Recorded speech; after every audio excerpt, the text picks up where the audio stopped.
So we'll close this chapter with a discussion of the chain rule for higher dimensional integrals. So some of this I already discussed slightly more theoretical perspective in the video on differential forms, so you might want to take a look at that. But so let's suppose we want to integrate a function f of xy dx dy over some region R. So f xy is a function which is continuous on R. But then let's suppose that x and y are themselves functions of some variables u and v. Y is h. So x is given by g of uv and y is given by h of uv. So we then look at a new region, so we call the pre-image g of R by these functions is, so G is all points in UV space such that the corresponding points in XY space, so G of UV and H of UV, that this point is in our region R in the XY plane. So G is the corresponding region in UV coordinates. So for example, we had, so this is U and V, UV plane, this is the XY plane. Maybe we could have R is all x squared. Maybe let me define the map first. So x can be u cos 2v and y is u sine 2v. So this is sort of double speed polar coordinates. So if R is where x squared plus y squared is less than or equal to 1, this is the closed unit disk of radius 1 centered at the origin. Then in polar coordinates, so this is playing the role of R, and 2v is playing the role of theta. So in polar coordinates, u will be going from 0 to 1, and then v, well, theta would be going from 0 to 2 pi to get a full unit circle. But since we've doubled the speed of our polar coordinates, we only go up to pi. So here, G is where U is between 0 and 1, and V is between 0 and pi. And in doing this, we'll always assume that G comma H is 1 to 1 on the interior of G. This is so that when we integrate, we're sort of not double counting. So in this example, these functions are not one-to-one on the entire domain of G, because anything with angle or with v equals 0 gets sent to the same point when v is equal to pi. So we have like two different points. We'll go in the UV plane, we'll go to the same point in in the xy plane. So that is getting sent to this part in the xy plane. So it's not one-to-one, but this part is on the boundary of G. So we'll allow non-one-to-oneness on the boundary of G, but not on the interior. And you can see that this problem, oh, and then similarly, if we, all of the things of radius 0, these will also all get sent to one point. So that would also not be one-to-one on that part of the boundary. And then maybe just for illustration, so this part of the boundary of G, that's where R is 1 and the angle is varying, that gets mapped onto the boundary of R over here. Okay, and we'll also assume and that it maps G onto R, just meaning there's always, like every point in R is hit by something in G.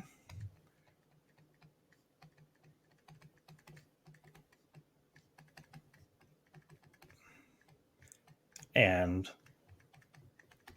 by assumption, by the other assumption, if we're in the interior, then it's hit by exactly one thing in G. So if we started out with R and then define G to be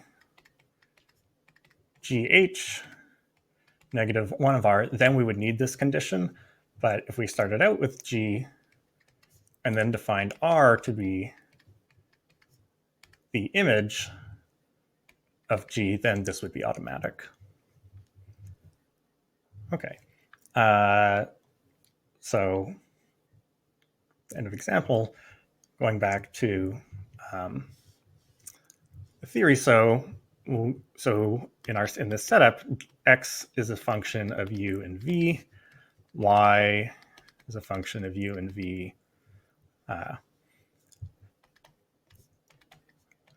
The Jacobian or Jacobian determinant associated to this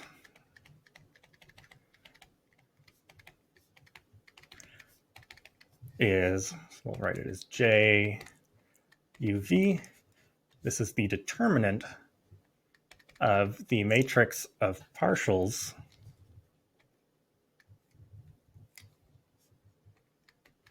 del x by del v, del y by del u, del y by del v. So we take the matrix of partial derivatives of x and y with respect to u and v, and so that multiplies out to del x by del u, del y by del v, and it's del x by del v, del y by del u. And we'll also denote this by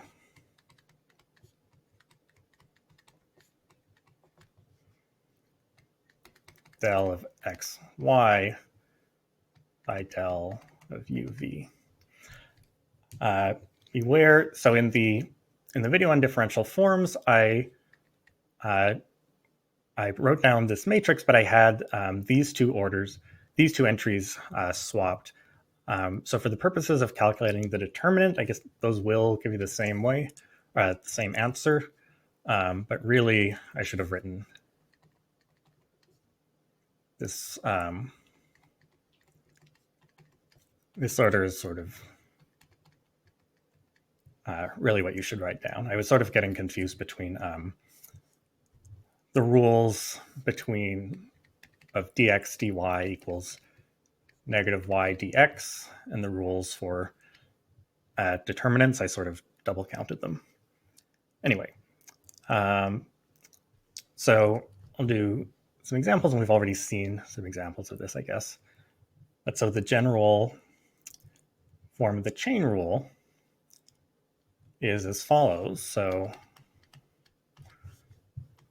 we'll suppose fxy is continuous on R, and as above, we'll let G be the preimage of R under a change of coordinates. X is G of uv, Y is H of uv, and as before, we'll assume GH is 1-to-1 on the interior of G, and also maps G onto R, where R equals GH G. Then if G and H have continuous first partial derivatives,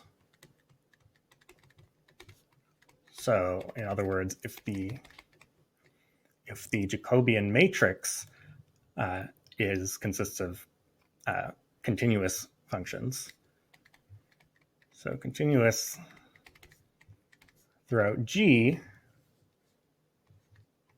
then integral of f dx dy over R will be integral over G in u coordinates. So this will f G uv h uv, then the absolute value of the Jacobian determinant, and then that du dv. So this formula is sort of the main thing we need to remember. These conditions they're necessary, but in all, you can come up with weird counterexamples. But sort of in all cases we run into in practice, these will be satisfied.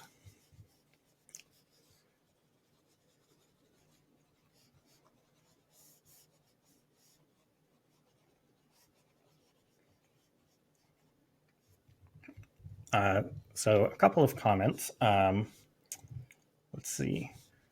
So first is that sometimes we start out with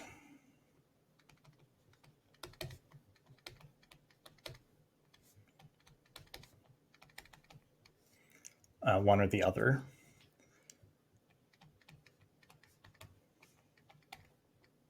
So like sometimes you might start with an integral in this form and then want to transform it into an integral of that form, but also you might start out with an integral in the first form and write it in the second form. So yeah, I guess the way we've stated this is a little bit starting with the first one, but often in practice we'll start out with the second one. Then a closely related comment is, so if we need to solve for, so let's say we have x is given, often we'll be given u as a function of x and y.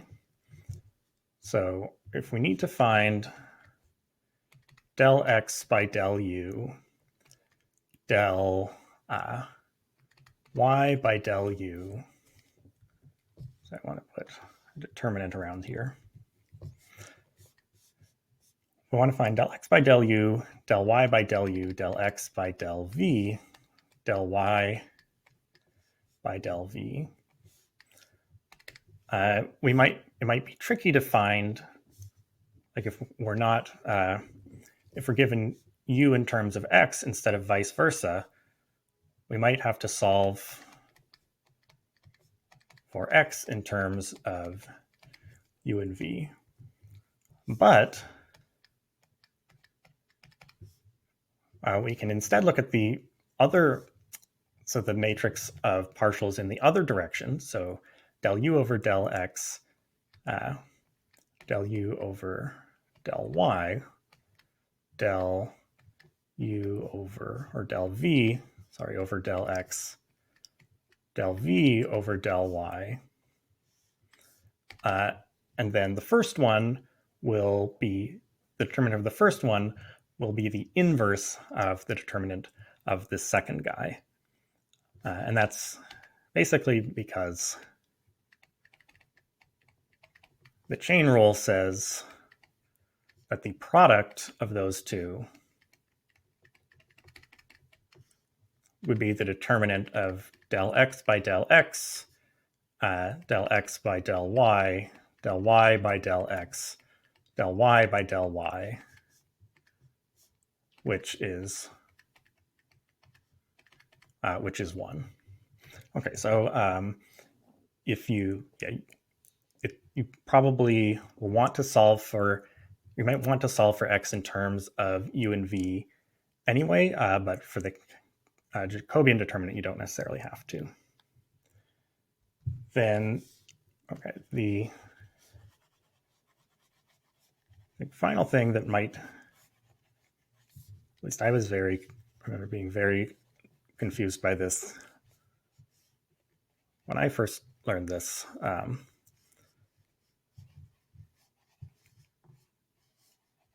Is, okay, so in the,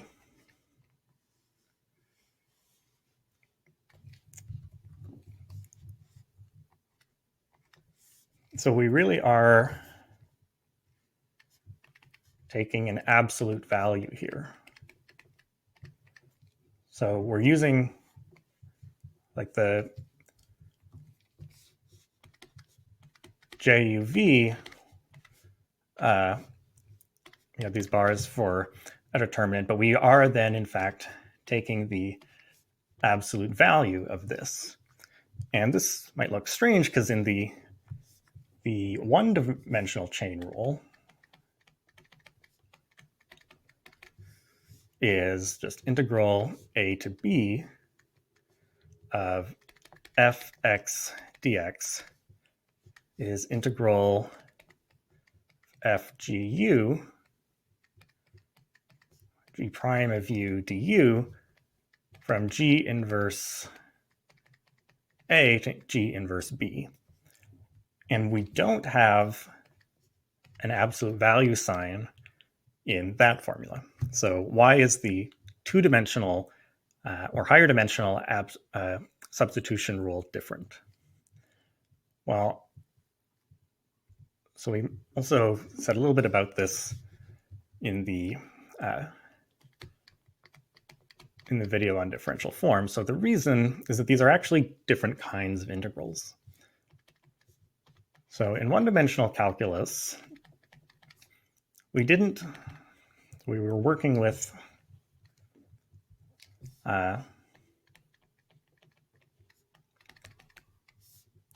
sort of an oriented notion of integration.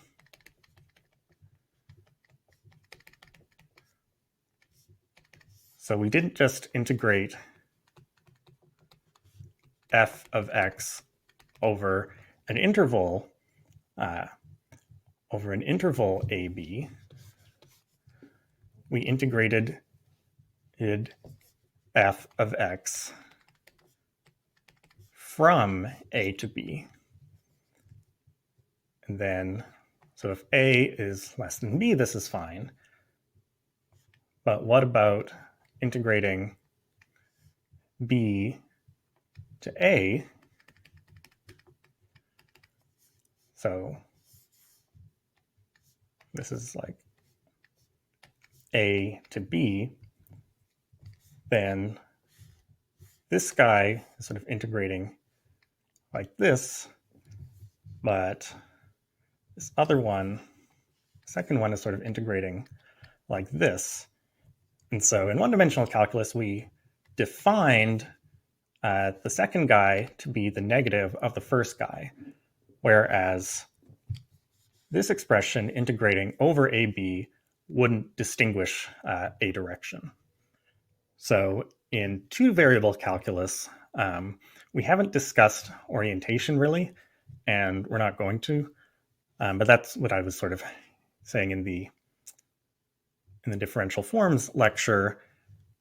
If we're doing oriented integration, then then dx dy is negative dy dx. But if we're doing unoriented integration, then they're the same. So in one variable calculus, you do in fact, so if you work with unoriented integration, which would mean you don't keep track of whether you don't keep track of which one is bigger.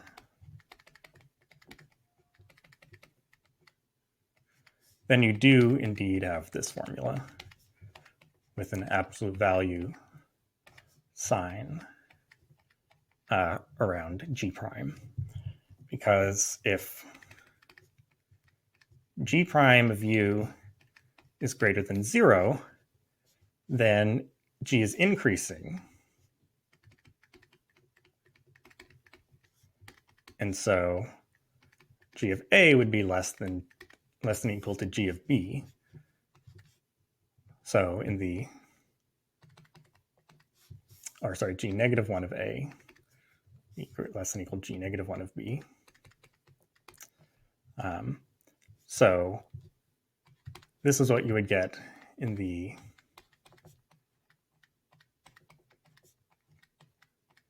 that case. But if G prime were less than 0, then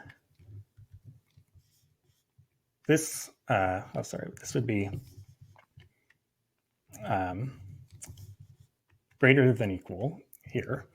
And so in these bounds, we would have an example where the lower bound is larger. So this would be defined as negative of the integral where we have G negative 1 A up here and G negative 1 B down here. And now this negative sign gets pulled in, and this is absolute value of G prime of U here, since it's less than equals 0. Okay, so that was second, or I guess last, extended commentary on the definition. Then for triple integrals,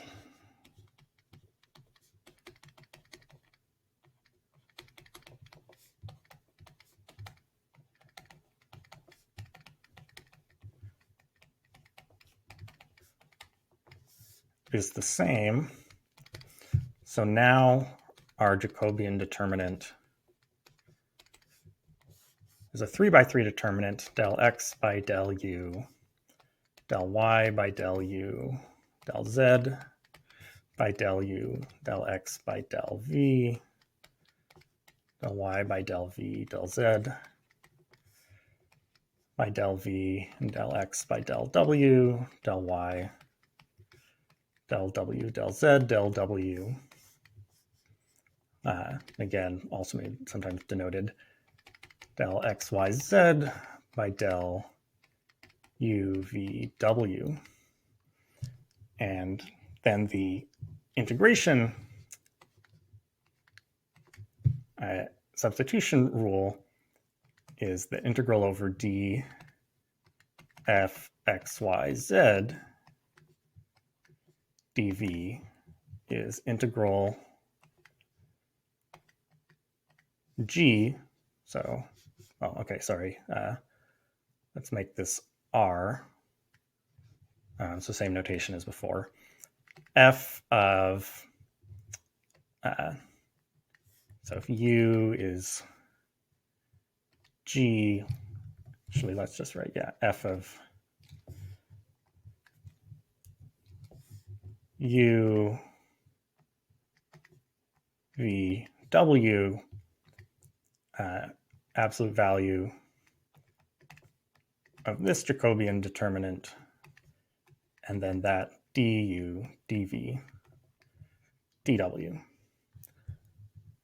All right, so now let's go see some examples.